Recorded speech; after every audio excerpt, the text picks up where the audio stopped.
Okay, everybody, and welcome to the TJ Collectibles Titanium Challenge here in November. Almost Thanksgiving. We're in round one already. We have Ryan Leverone, who, if you were watching the playlist, I did a deck tech with just the last video. And he is playing against Andrew Jette. Now, the deck tech with Ryan, if you watched it, proves that he was on red-black discard. As you see here, look at the Cycle Street Wraith, turn one Burning Inquiry. He's ready. He would love to go get a hollow one. Hell, find 4 hollow ones. What this card does, this card draws 3, and each player draws 3, and then each player randomly discards 3 cards. So now we get to see them randomly determine 10 cards. Here we go, rolling a d20. I don't approve, but doesn't really matter at all.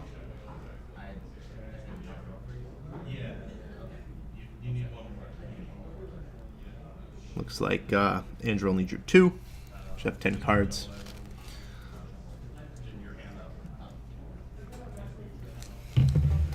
And mix the hand up. And proceed from here. So, Ryan's deck, trying to accelerate out hollow ones, trying to use all the discards he has to power up his Flameblade Adepts, to discard Bloodghast type cards. It's a very interesting deck. He also gets to play a lot of interaction, which is surprising. He gets to play 4 Fiery Temper and 4 Lightning Bolt, which not every deck in Modern gets to do. His opponent, Andrew, playing boring old Eldrazi Tron. Nothing too exciting there. It's a fairly standard list. A couple All Is Dust, couple Mind Stones. This is about as standard as you get. 2 Karn Liberated, 2 Endbringer. Really nothing too crazy. Ryan's Burning Inquiry hits only really a Bloodghast for action cards, but he does have a hollow one, seeing as he saw 1/6 of his deck. So turn 1, 4/4, at the cost of effectively 1 card. So Ryan on the board first. He both had the play and had the hollow one. All his opponent has is an Expedition Map and Eldrazi Temple. Let's see what Ryan can do for his turn 2. He has discarded no 3 damage cards. So his deck is still chock full of that.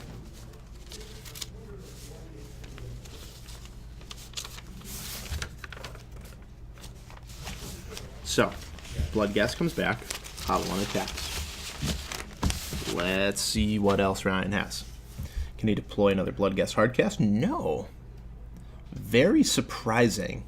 This must mean his hand is full of lands and burn spells, because really just about anything else he would have cast, unless he drew a hollow one this turn, that wouldn't have been good.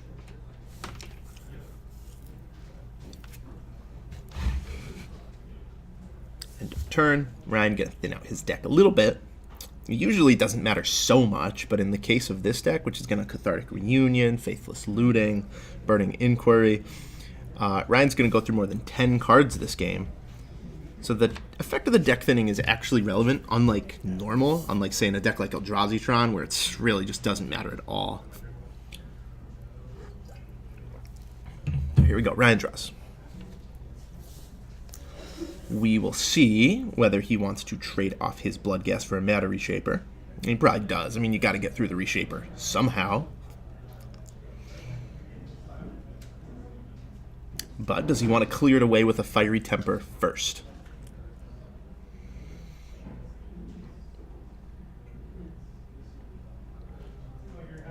No. He just decides to attack.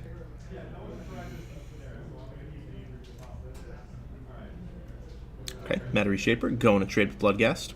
Gonna get a trigger. Chalice the Void for 0. Gonna go in the hand. Smart move. Ryan has no 0 drops.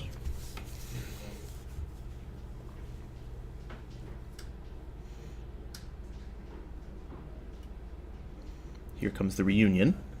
Cathartic Reunion, discard Fiery Temper and Lightning Bolt. Now, the way this works, Ryan does not have to choose to Madness until after, I believe. He'd much rather cast a Hollow one. Andrew Jette at 12 life. Normally, Chalice would be very good here. Turn off all the 1-drops, the Burning Increase, the Faithless Lootings, the Lightning Bolts. But, I mean, as we can see here, it's just way too slow. This is ridiculous. His opponent is at 12, facing down 10 power on turn 3.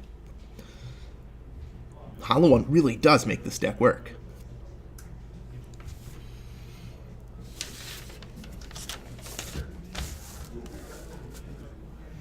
Chalice on 0.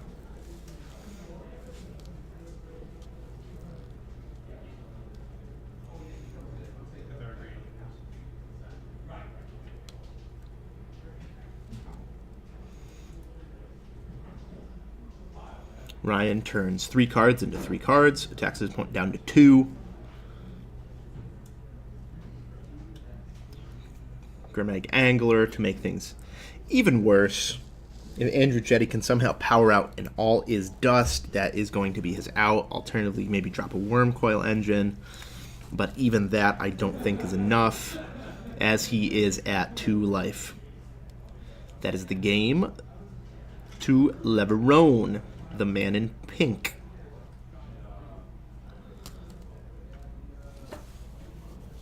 So pretty in pink.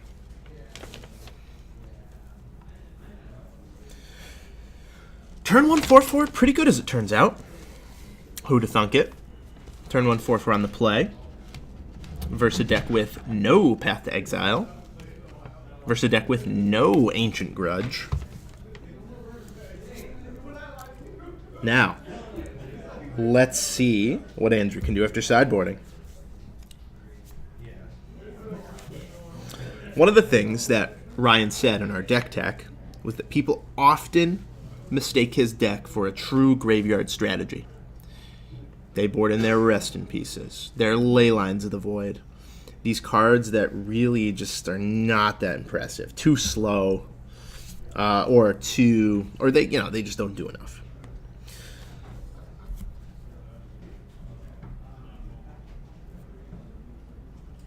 Now, Andrew doesn't really have those cards. He has 0 Relic in the main deck and 2 in the sideboard. So he's going to be leaning pretty hard on those to potentially slow down the Gurmags for a turn. Hit an incidental Faithless Looting if he's lucky. Hangerback Walker can also slow Ryan down. That's good on turn 2. Couple chump blocks, basically half a Lingering Souls, with the added bonus of late game being better. Basilisk Collar going to be good, only 1. Wormcoil going to be good, only 1. Jette's sideboard in general is very, I don't want to say untuned, just because it has a lot of 1-ofs and 2-ofs, but it's very loose. Very loose, right? 2 Warping Whale, 2 Graft Diggers, 2 Ratchet, 2 Relic, 2 Hangerback, 2 Spatial Contortion. These are all good cards, but with no selection, no card selection in the deck, I mean, how are you going to find your 1 Basilisk Collar? And that really is the downside of Eldrazi Tron in general, right? Like, it's very powerful, it's very linear. Some games it plays just look unfair. They just like make a turn 2 Thought Knot, a turn 3 Reality Smasher, and their opponent can't do anything. A turn 3 Karn. But the downside is that they can only play colorless spells in the sideboard, and they have no way to find them. So yeah, his 1 Basilisk Collar will be great if he draws it, which he probably won't.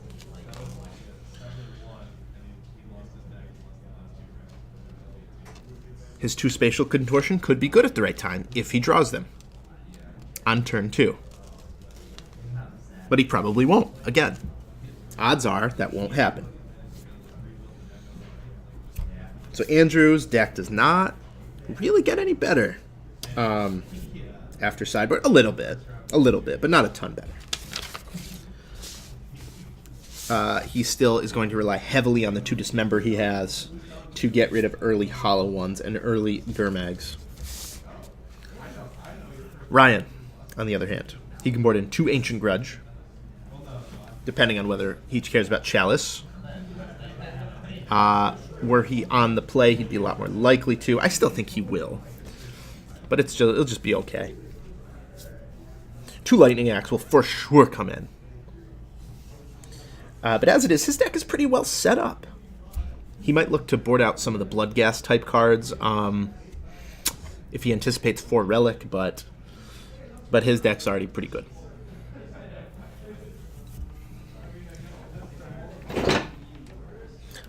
We have Jette here, taking a mulligan. Looking good himself. Ryan is pretty in pink, but Ryan has a nice jacket on. Look at that thing. Look at that jacket.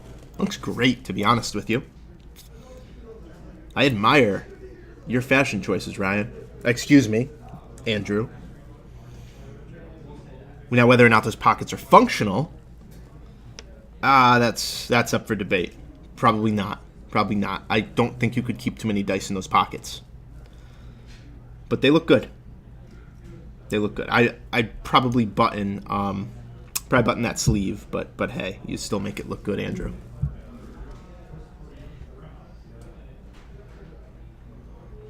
Let's get to the game here.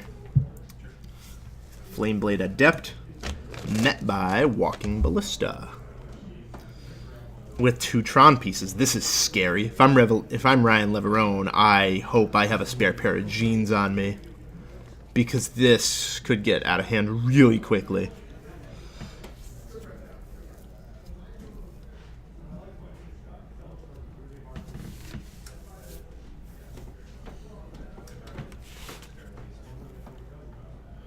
So, Flameblade, currently a 4/2. Ryan would love to just drop 4 Hollow Ones here. 5/2 Flameblade. This is ridiculous.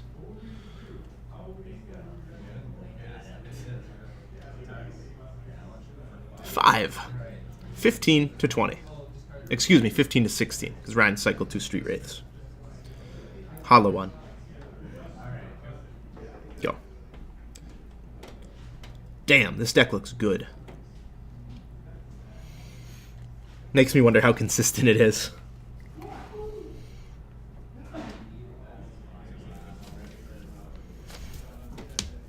And the little Flameblade Adept, this card that does not look that strong, has already done 5 damage. And Andrew, really unfortunate here. Really unfortunate.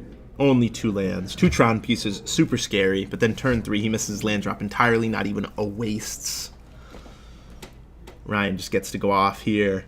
Cycling Street Wraith. Let's see if he has a looting. He has a cathartic, burning. He's bound to have one of these. There are 12 legal ones in the format. Faithless looting.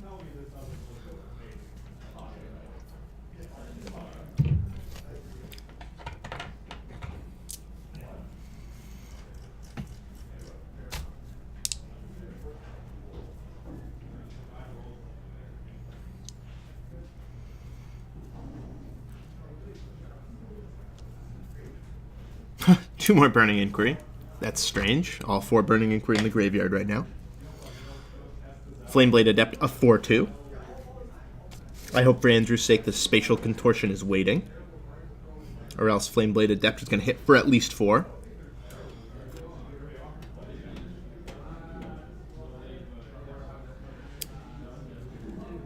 And the Stomping Ground comes out. This definitely signals Ancient Grudge here.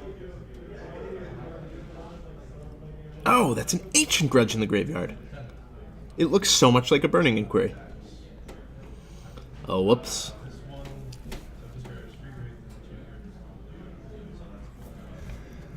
Here comes Spatial. Has to be a Spatial, or Jette is just deady in the water here. Okay, Dismember, that's fine too. That's fine too. Does have to pay 4 life, but at least you get a threat off the board. And oh my god, the Gurmag Angler. This is brutal. Ryan's deck is like butter right now. This is crazy. Wow, and handshake. Andrew Jette, I am sorry, dude. That was not your deck's finest showing right there. That was tough. Discard 2 Ancient Grudge for Ryan after a mull to 6, and you miss your 3rd land drop. Presumably you kept a 2-lander. Never a good feeling to just get rolled over by the pink man. The pink man takes no prisoners.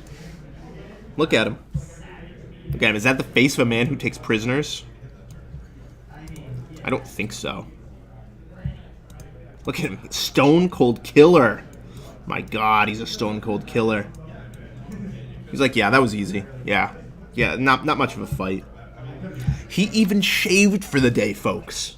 That's how serious Leverone is for this tournament. Like, yeah, that's right. That's right, I did. Well, nice job, Ryan.